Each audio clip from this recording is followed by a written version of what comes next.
We're asking some questions. Would you be down to participate? Are you filming? Yeah, we are. I Yeah. don't want to be on some random Instagram account.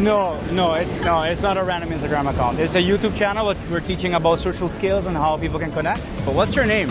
Sorry? Samray. Samray. It's like almost like Sunray, but like Samray. It's actually like Cemre in Turkish, but like a lot of people confuse it with Semre, so I just adopted it. Yeah. Okay, are you Turkish? Yeah, I am. I heard your name and I instantly thought or guessed it was Turkish. Beautiful. Yeah? My name is Nevin. Very nice to meet you. Nevin, nice to Yeah, meet you. also sounds like a Turkish name I heard before. Nevin. Yeah. Oh yeah, but it's like a feminine name. It's a feminine. So guys, I have a girl's name in Turkey, by the way, yeah? But hey, I love it. I love when they go with it. Can you share your name with us? Nia. Nia. I am Nevin. Nevin. Ooh, it's like N and N. Nevin and Nia. I like how that sounds. That sounds very good. Wow. Nia, very pleasure to meet you. I saw you there relaxing with your music. Oh, wow. Do some moves on the beach. Wow, we go. Way. Oh, I love that. I love that. It's like, Hey. Okay. Alright. Thank you, eh? Okay, brother. When I come to Bali, I meet some of the most interesting people in the world, and that's why I'm here. And that's why today I brought my friend Nevin in.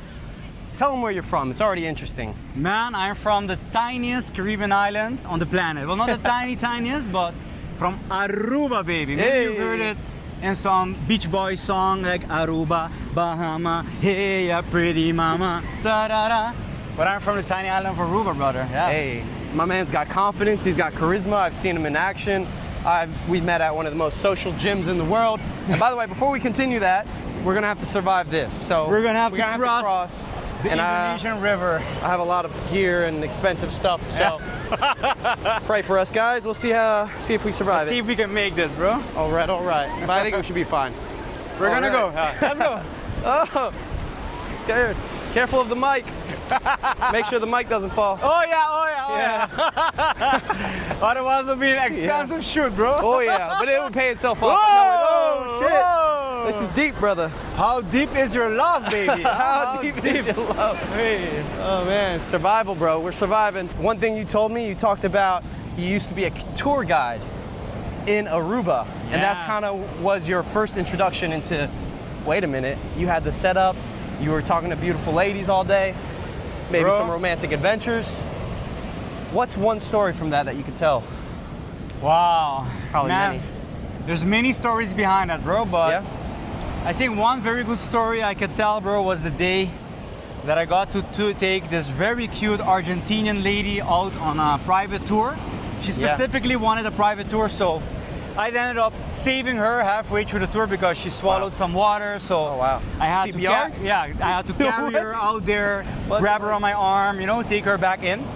And I realized, like, especially in authority positions. So that's why sometimes you think that ladies are really into these like firefighters, they're into the police officer, Yeah, they because you love have these some guys. type of authority figure. And they're really looking to feel that control. They're looking to feel safe. So hey, as a snorkeling tour guide in the middle of the ocean, guess who was the authority guide? Wow. It was me. I was literally Yeah. the lifesaver, but also the vibe, the energy.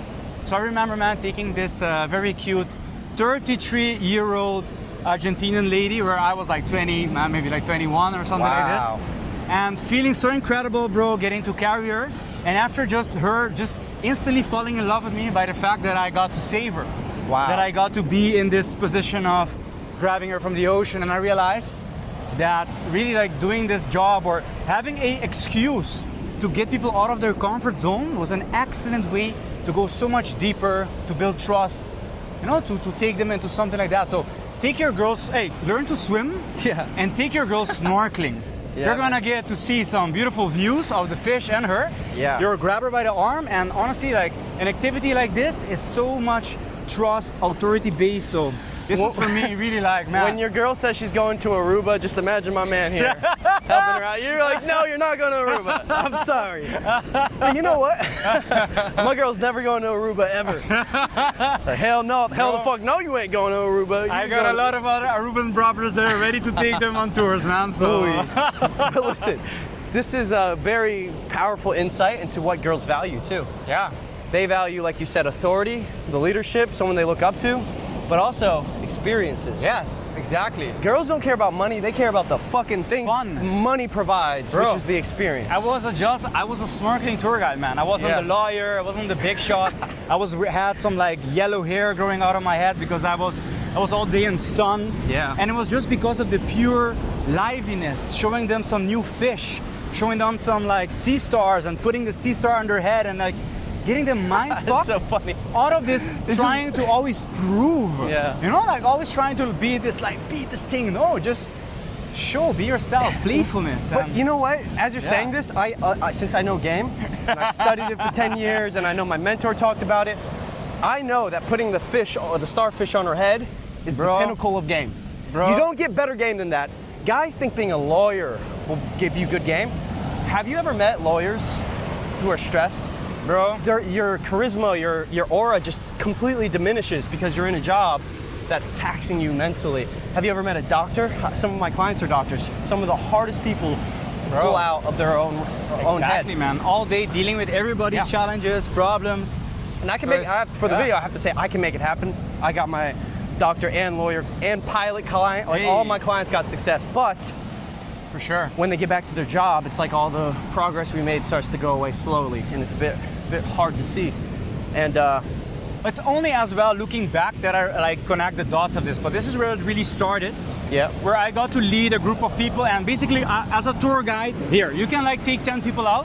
You can say, okay guys, so put on your fins, and we're gonna swim to the yellow buoy, and we're gonna like give them some boring things, like some boring like instructions. But I would literally go out and I would say, okay guys, you see the yellow buoy out there? That's where the sharks are. But I promise we're not gonna go that far out, okay? And if any moment you guys start feeling cold, just come close to me because I usually pee in the water and I will warm it up for you like a jacuzzi. Sometimes you funny, can see man. some bubbles. Suddenly, I learned that by changing the way I speak, not only did I give better tours, but I went from getting a $10 tip to getting some Benjamins, to getting some Wow. $100 tips for Wow. taking people for a 2-hour snorkeling trip. I would get more tips than they actually paid for the snorkeling. wow. And this is where I realized that your vibe, how you communicate, and the way you can assert energy in a fun, engaging way, literally is a money-making skill. It's a Yeah. money-making skill. Damn, dude. So fast forward to today, yes, I still use the same aspects, the same concrete points to help business leaders with their vibration, with their energy, whether it be in the boardroom, in a network meeting. How do you capture attention? How do you build connection? How do you make somebody remember your name? As simple as that. That's amazing. I love the analogies that you're using to how your vibe can make more money through the tip way. But that's going to apply to everything. If you can make a Everything. client feel good and make him feel happy, get him out of his head, he's going to make more money. He's going to have more women. Exactly. After the snorkeling adventures, you moved to Argentina. This is where you started to learn a little bit about game. Yeah. A little bit about pickup, maybe women's psychology. To make the story make sense, I was living in Aruba as a snorkeling tour guide, and then I moved to the Netherlands to study. And here all of my mojo, my Caribbean vibes stopped working with the Dutch girls. Suddenly it was a different game. So I kind of spent, after this crazy snorkeling period, almost 2 years without really getting able to get success with women. So it's like my formula stopped working. I was like Einstein trying to figure that shit Yeah. out again in the Netherlands, until I went to Argentina. Everything that sparked came through deep self-love. So I think it's very important to share. As you guys can see me, you see I'm from Aruba, Caribbean island, but in Argentina I accepted that I'm a Latino. Sounds weird, but growing up in Aruba, we have like this mixed feeling with our nationality. It's like, oh, we're Aruban. But I accepted that I'm this Latino papi, that I have a certain essence, I have a certain aura, and there are some girls that really love this, and some girls that don't really look for a Latino. They look for a Dutch guy, they look for like blonde and blue eyes. And here and there, I got to really play my card. So Wow. in life, you're dealt a card. It's your card. Maybe you're the Joker, maybe you're the King. Whatever card you get, you need to know how to master your card. So then in Latin America, in the land of Latinos, I got to really figure out the way I dress. Really started to open up my shirt. I got a big tattoo here on my chest. I really started to play the Latino part, and suddenly all of the Germans, all Yeah. of like the most European girls, they all like a magnet, man, started to come after me. It's because I really played my essence and I really tapped into that essence. Often we hear that girls want a good guy. Even like yesterday I had a talk with a girl and she was like telling me, yeah, but what we really want is a good guy that is very respectful and true. Be respectful, of course. They say that, but that's what they say. You need to be respectful. Being respectful is bland. It does not create any emotions. And as the vibe master, I will say, the way to lead a conversation and to really get people moving is to learn that there are high vibrations and there are low vibrations. There is like, hey baby, you're very cute. And I say, hey, but the dress doesn't really look that great on you today. And it's like learning to play with the up and the down, the push and the pull. Learning that it's not always about keeping this baseline positivity, but making it into an adventure. Bring them into some danger and then save them again. And then throw them again in the fire and then pull them out like the hero. So it's like learning to create this dynamic that makes all the difference, bro. It's fucking beautiful, brother. Let's go, bro. I just gotta say it, and I'm gonna say this for the audience because I know they're thinking the same thing. You're a fantastic speaker. And I knew you were from meeting you, but now I'm even more amazed. When the camera turns on, bam. There you go, bro. I love the stories and the analogies, especially with the push and pull. And it's kind of related to what you said about the Argentinian girl who you saved. Why was that such a compelling experience? I mean, it's kind of romantic, but then also there's just like, she's about to die, you saved her, she looks up to you, there's all this mixture of emotions. Girls are addicted to that, to the emotional experience of life. It's like taking them into the danger. Yeah. Because I took this girl out into the middle of the sea, kind of like this. Holy fuck. And then I got to save her. Yeah. So it's like, take her in, like create some danger, create some perceived challenges. Some excitement. Happy New Year's. Yo, Bali, right. Bali, yo. Yes, sir. Brother, was there one key moment for you, or one key person even, in Argentina that helped your life the most, or in life in general? Because for me, there was a guy. It was a Brazilian guy, funny enough. Bro, yes. Was it a Brazilian guy for you too? It was not a Brazilian guy. Shit. But it was actually an Argentinian guy. Yeah. And my very first days in Argentina, I decided to stay at one of the craziest party hostels to you know, fuck, I'm in Argentina, I want to meet people. And bro, this guy, his name was Elio. We'll never forget this guy. All of his hands, like his hand has like rings on every single finger. Yeah. He was wearing this red scarf. And honestly, I thought that he was gay. Because when he came to say hi, he was like, hola, mwah, mwah, like kissing me on my neck almost. Like, so I suddenly like, whoa, I was like, what the fuck? Yeah. And ended up that, bro, that Elio was literally a Don Juan, bro. He was like a master at getting women. And Elio somehow in Argentina helped me to get some jewelry, helped me to like how I can introduce myself, to talk, to be more emotional. And this guy, honestly, I just remember this guy now. Damn. But yeah. Shout out to, what was it, Elio? Elio. Shout out Elio if you're watching this. Yeah, MG. man. Elio from Argentina, bro. Oh, yeah. You know, I find a lot of people ask me, how did I transform the most? I find that the biggest transformations come from certain individuals who change you. And that's huge. It's like a wise guide inside of your life. Kind of like you are for your people, bro. Exactly, brother. So we're going to have to make another crossing here. Yeah, It's a little bit more dangerous. So, whoa. This looks intense. Did you just send it? Let's go, bro. Yeah. It's not that bad. Bro, I've never seen the beach like this before. What the fuck's going on? Okay, look, it's like beautiful on the other side. Yeah. I also wanted to touch on the Dutch story a bit. When you went to the Netherlands, I feel like those down periods are so important. Wow. We've all had these down periods where you get humbled, your ego gets checked, your version of reality changes, and then you learn shit. I would say for my down period in 2024 was my worst rock bottom low. That's where my identity changed the most, and I made the biggest transformation. I can tell a million lessons from that month. Wow. What was one lesson you learned in the Netherlands from those 2 to 3 year period? What's one thing that you had to change or come across? That's powerful, man. I think this lesson came at one of my very first days in school, where I got invited to introduce myself. So basically, very simple introduction. But as it was in Dutch, and I used to speak like basic level Dutch, but not as professional as the other kids. So I got an opportunity to speak, and within like 2 minutes of speaking, this random Dutch girl just like stands up and starts speaking above me. It just takes away my spotlight while I like spend 20 minutes kind of writing down what I wanted to share with the people. And then and there, bro, this phrase just like came out. It's like, if I do not learn to speak, I will not survive the Netherlands. Yeah. If I don't learn to raise my voice and take my space, I will literally have to pack my bags, go back to Aruba, tell everybody I failed and I'm not gonna make it. And I realized right then and there that learning to speak and master the social game is gonna be the do or die for me, bro. Wow. So it's like a whole new environment, new language, new culture, new way of being, new way of dressing. And it's really how do you present yourself, bro. That's everything. Wow. That is everything. Damn. Yeah. That is fucking so motivational, bro. You're so right. It's deep, bro. Yeah. Wow. Damn. Amazing, brother. I'm honestly shook.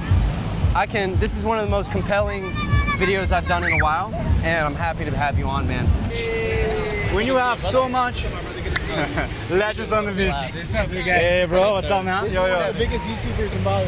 Hey. Trying my hardest. He's getting there. Hey. See you guys. Thank you, brother. Yo, Appreciate it. enjoy. Yo. So, you know who that is, right? Yes, I know. He's the legend himself, the bro. legend himself, yeah. He makes cameos in Bro, my videos all the time. He's a G. He's an absolute G. Bro. So, you saw it, you peek, you speak. You peek and you speaking. You look and you cooking. And you saw it, bro, you made it happen. Cooking, bro. And the self is always shining through. People feel energy. You can't fake the funk. Eventually, You can't fake the funk. Man, you got some. Yeah, man. Yeah, I got a lot of little. Does he have like a little booklet with all of these? I do. Man? Ah, bro, I asked ChatGPT before every shoot. Give me some analogies, please. Yeah. And like, I heard something in a podcast this morning. I listen to a lot of podcasts every day. Yeah. And it said you can maybe get a girl for one night, if with tips, tricks. Maybe she's drunk. Maybe she just wants to go home with someone. But you cannot retain a girl, and you cannot keep a girl if you're not really working on yourself. So you have to focus on yourself in order to keep the girl. It's not just about approaching, guys. It's also about this inner work that you're talking about. Bro. That I want to be vulnerable as well on the channel, and not just like big energy vibes. But I say that one of the things I wrote down for 2026 is my phone is also making me very anxious, bro. Me too, brother. I feel that I'm spending too much time in this fake world where you see all of these beautiful girls and you swipe and you see all this stuff. But here out on the beach is where real life is happening. This is the real world. So man, you finish watching this video, put down that phone, close that laptop, grab your shoes and go to the next park, go to the beach, go wherever you can go, and go talk to some people, man, because you're a human and that's the real human experience. Now I remember a question I wanted to ask. Go for it. Bro, you would not believe how many people that need help deal with this identity crisis that you had. Me personally, I had the same thing. I mean, I kind of still have it. It's like, I'm Italian, I'm Asian, I grew up in Texas. All this, bro. Yeah. It doesn't make any sense. Yeah. What's one piece of advice you would give to somebody who maybe feels like they're lost, like they don't have an identity, maybe they grew up in the South like me, and they don't really fit in? What would you say? Maybe you're Indian, maybe you're African, maybe you're blonde and blue eyes, but you doubt or feel like maybe girls would not like, maybe you have a big nose. Hey, I'm Latino. Like when I went to the Netherlands, I thought that I was like this unwanted guy that like just comes there to benefit off the Dutch system. That was my limiting belief. And I would say about identity is your energy is your identity. Make your energy your ID card. When you show up to that party, they don't give a fuck where you're from, baby. Because they can feel you. They can feel that you're real. They can feel you're bringing it. So no matter what color you have, what size your face is, your dick is, what doesn't matter. Because your body is a very small fraction of what you really are. Man, you're a whole world of energy, of thoughts, of emotions. And the more you can bring that to the table, man, the less people will care even how you look. It's really about how you feel inside. You can be wearing some like beach shorts and be completely naked and still make a bang at meeting somebody because it's really about your energy. That's it, man. You don't realize that you just changed my life by saying that. Woo! Listen, I'm gonna be saying that to clients for the rest of my life because that is hey, the I'm gonna best. charge a commission for this, man. That's how money is made. Yeah. Yes, sir. But that is the best answer I've ever heard. Wow. Identity, screw identity. Your energy is your identity. Yes, That's man. fucking beautiful. What made me the most confident is diving into more spiritual studies, meditation, and understanding that the body that you see, the eyes, the nose, the eyebrows, the hair, is but 1% of me. I am infinite. I am much more energy and love. And when you realize that when you show up to a place, you don't just bring your body. You bring the opportunity of showing people and getting people connected to the deepest form of love possible. Yeah. That's why I said earlier about the journey. It's all about self-love. It might sound like a woo-woo topic, self-love. Hey, buy yourself some hearts and flowers. No. It's really about learning to understand that you are love on the deepest basis. And every time you show up, every time you meet somebody, it's a blessing for them to get to actually meet you. I used to think that I was a curse. I used to think that I was a devil, ready to go to hell, only to realize that I'm an angel already living in heaven. Heaven is here and now, guys. And if you realize this concept and understand that really all your energy, all your desires, they are the desires of God, the universe, Buddha, Allah, however you want to call it, you'll realize that when you see that cute mamacita, that baddie on the beach, it's God ready to act, ready to fulfill your power on the planet. So go for it and don't judge yourself, because you are love. Your desires are love, your ideas are love, and really love is all that is. Kind of like Bob Marley sang, I'll end it off to say, one love, we're just one heart. So let's get together and approach some girls. Have a nice one. Shout out to God. Thank you so much for tuning in, man. Doesn't get better than this. I hope you enjoyed. Let's go, Nico! Peace, guys. Wow.